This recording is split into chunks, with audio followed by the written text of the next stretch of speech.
Assalamualaikum Pak Ustadz. Assalamualaikum warahmatullahi Amin ya rabbal alamin. Pak Ustadz, ini ada teman yang bertanya kepada saya. Teman saya ini kan ya hidupnya seperti itu aja, agak susah-susah gitu Pak Ustadz. Dia selalu berdoa minta kepada Allah agar diberikan harta yang banyak, rezeki yang banyak. Dia sholatnya rajin, tapi dia bilang, doaku kok belum dikabulin sama Allah ya? Gitu. Karena masih tetap kurang. Iya, masih tetap kurang. Lah nanya ke saya lah, saya juga nggak bisa menjelaskan. Jadi gimana menjelaskan hal yang seperti itu Pak Ustadz? Iya. Bismillahirrahmanirrahim. Assalamualaikum warahmatullahi wabarakatuh. Waalaikumsalam warahmatullahi wabarakatuh. Amin ya rabbal alamin. Iya. Sebenarnya kalimat wasta'inu bisabri wassalah wa innaha lakabiratun ila alal khasiin. Satu ayat ini sebenarnya harus kita fahami. Mintalah pertolongan kepada Allah dengan sabar dan sholat. Sesungguhnya sabar dan sholat itu sulit. Sesungguhnya sabar dan sholat itu sulit, kecuali bagi orang-orang yang khusyuk.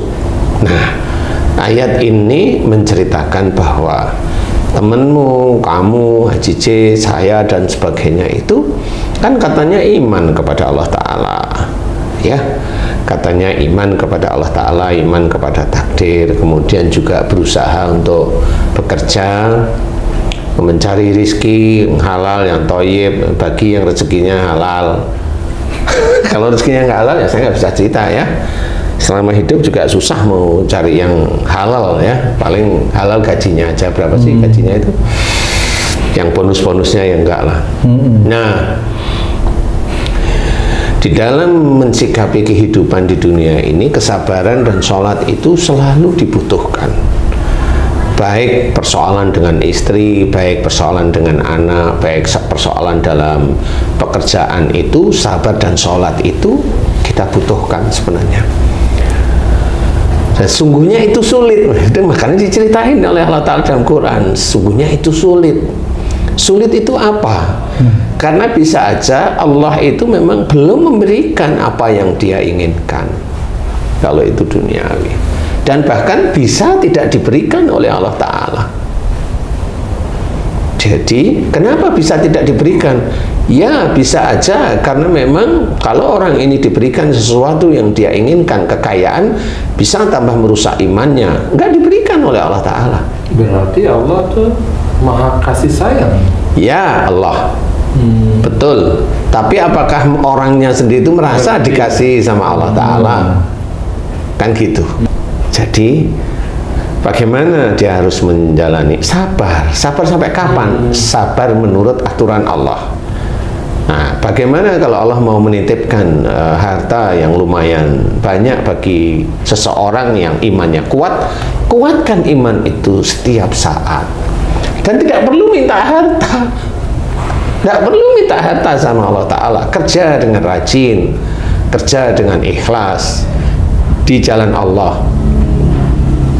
Karena ada kerja yang belum tentu dia ikhlas, karena pada saat dia ingin jabatan dia bayar pimpinan yang lain agar dia jabatannya dinaikkan. Ya ada seperti itu. Nah, itu kan nggak ada keikhlasan, nggak ada Allahnya di titik itu.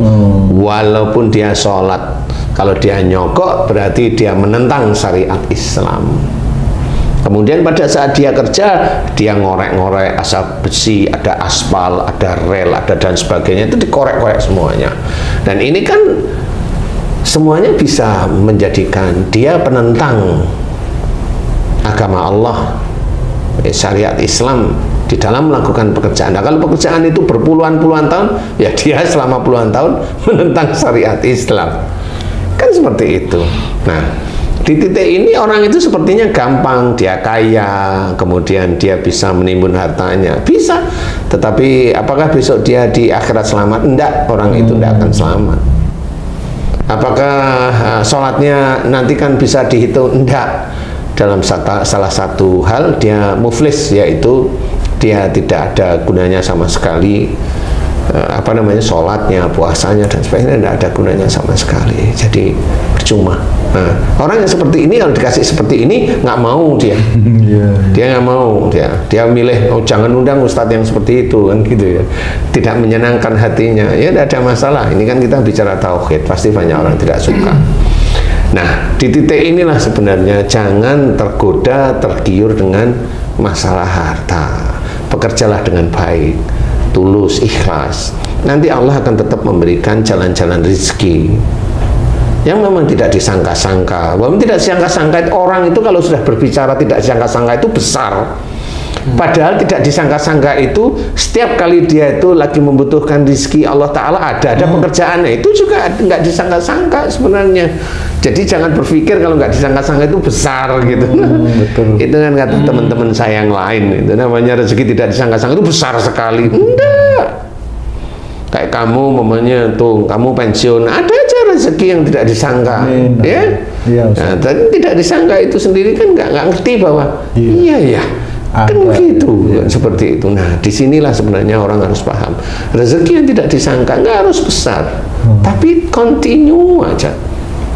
Nah, di titik itu sebenarnya harus difikirkan bahwa harta itu bukan tujuan utama. Nggak ada di dalam Islam ini suruh mencari harta banyak, itu nggak ada. Karena Allah yang mengatur rezeki seseorang. Jadi kalau ada temenmu yang dia itu kok begini-begini aja, sabar dalam berdoa. Coba doanya apa isinya? Oh, doanya dia minta dunia lah, ya. Gantilah, jangan minta dunia. Ya, banyak mohon ampun, banyak mohon ampun. Loh, katanya Ustadz itu setiap kali tahajud suruh minta apa saja loh ya.